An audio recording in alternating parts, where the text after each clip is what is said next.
Pues precisamente para analizar la situación allí en Estados Unidos luego de este tiroteo coyuntural que se vivió en las últimas horas y que lamentablemente dejó 3 menores de edad fallecidos, saludamos hasta ahora a Luis Alberto Villamarín. Él es teniente coronel de la Reserva Activa del Ejército Colombiano y además es investigador de geopolítica mundial. Teniente coronel, gracias por estar aquí con nosotros en Hoy en el Mundo.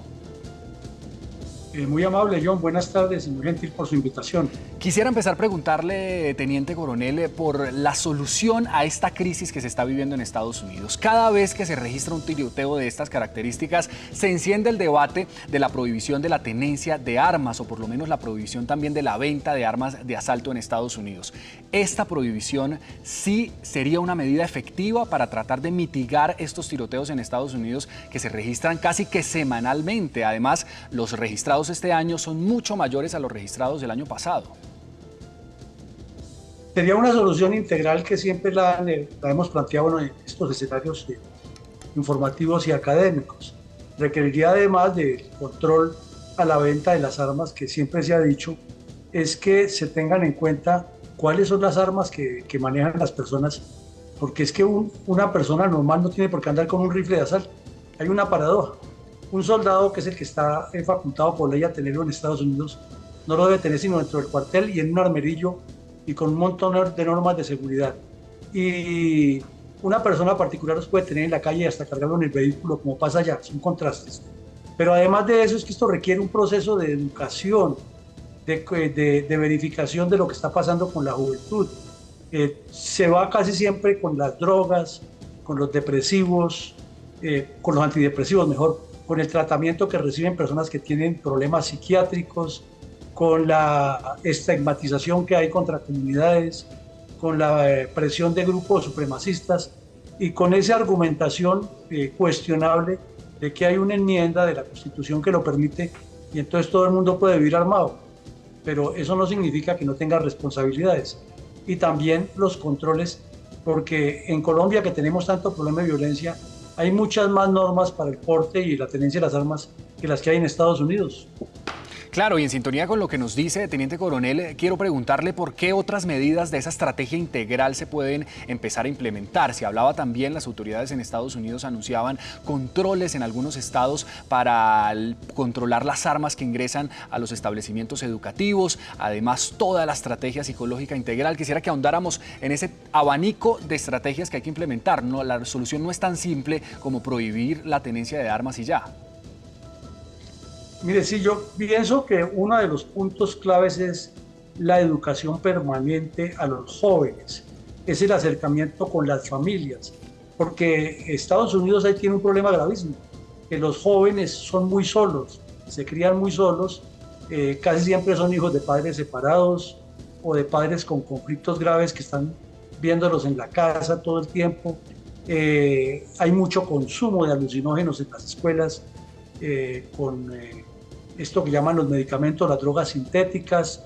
Hay un afán de que un joven a los 18 años ya tenga su propio vehículo, que de los 15 pueda manejar, que ande solo. Hay una presión de parte de la policía contra determinados sectores de la sociedad, no contra todos, y hay unas prevenciones muy grandes dentro de la misma sociedad, y los jóvenes son el reflejo de lo que están viendo y lo que están viviendo. O sea, esa es una parte de la solución integral. Y la otra es que las ventas de las armas tengan mayores controles, porque allá lo miran es como un negocio más que está produciendo, que genera empleos, pero no se dan cuenta que casi la mayoría de los crímenes que se cometen son con armas legítimas, y cuando se verifica quienes la han comprado, solo basta con que tengan el ID, o sea, el documento de identidad, que están como ciudadanos registrados, y ya en una tienda les venden el arma, cuando debería ser, por ejemplo, en Colombia, que se exige un examen psicotécnico y periódicamente se revalida la licencia. Allá es distinto. Ahora, ¿qué tan factible, teniente coronel, es ese argumento precisamente del interés económico que hay detrás del mercado de la venta de armas en Estados Unidos?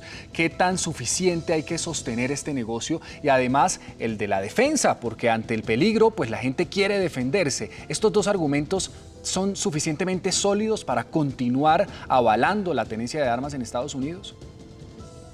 Es que detrás de eso está la financiación de las campañas. Por ejemplo, la Asociación Nacional del Rifle incide muchísimo en la financiación, en especial de los republicanos, que son más derechistas. No todos los republicanos están de acuerdo con eso, pero los que están en la línea de Trump defienden muchísimo porque sale mucho recurso de allí.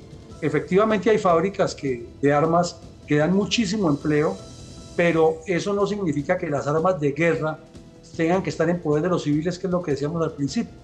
Está bien que tenga un revólver o una pistola, como existe en casi todos los países del mundo, el derecho a tenerla, pero con unos controles, y no es que la cargue en el carro, ni que la pueda utilizar un adolescente, sino que tenga una serie de restricciones y unos controles de la persona. Pero aquí lo que vemos es que basta con que presente su documento, su licencia de conducción, que es ciudadano americano, e inmediatamente tiene la facilidad de comprarla. Y lo mismo en los bazares de armas que se hacen de armas usadas, los traspasos son muy rápidos. Entonces, mientras no existan unos controles mayores, que se le haga, por ejemplo, el seguimiento al arma, de quién ha sido el propietario o por qué la vende, pues se presta para que ocurran estos hechos. Ahora, hablamos qué es lo más adecuado desde el punto de vista técnico, pero quisiera preguntarle, teniente coronel, ¿cuál es el panorama de la ciudadanía allí en Estados Unidos? ¿El estadounidense de a pie quiere estar armado para defenderse? ¿Está a favor de la tenencia de armas? ¿O sin duda ya esto se ha convertido en un temor que las armas estén en cualquier casa? Mire, pues nos parece que conociendo la mentalidad del estadounidense normal, la mayoría, un alto porcentaje, no le gustan las armas, no les gusta la guerra. El estadounidense normal es una persona que quiere trabajar, que quiere tener sus recursos, sacar su familia adelante y vivir una vida tranquila dentro de las comodidades.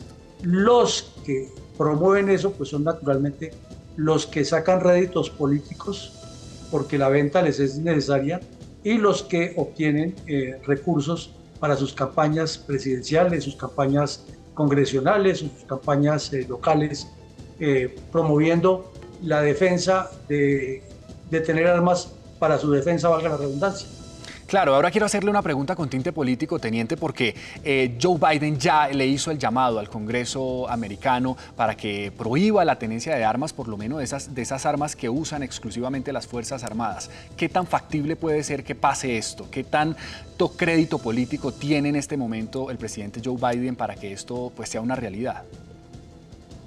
Pues ahí hay dos cosas, John. Eso lo han venido proponiendo desde la época de Kennedy, la época de Johnson, que también hubo problemas de tiroteos, inclusive la muerte de Martin Luther King, que fue tan conocida y tan publicitada. Pero no tiene el asidero, porque al llegar a los estudios inmediatamente, como decimos en términos coloquiales de la política, se empantanan. Y le empantanan los que tienen intereses. Y en este momento parece más que el señor Biden lo utiliza como un argumento de político propagandístico a favor de él y de su partido, para decir, vea, los demócratas sí lo estamos pidiendo, pero en realidad dentro del sector demócrata también hay muchas personas de nivel político que lo manejan. Y reitero, ya dentro de la ciudadanía en general, a las personas no les interesa mucho eso, pero como están a la venta y ella es un país de consumo y está en estar al día, vivir con toda la moda, entonces también las compran por esos esnovismos y porque hay personas que se dedican a ese tráfico y les va muy bien. Muy bien, pues agradecemos el análisis y el tiempo del teniente coronel Luis Alberto Villamarín aquí en Hoy en el Mundo. Gracias, teniente, por acompañarnos en el programa. No, con mucho gusto, John, y siempre atento a sus llamados.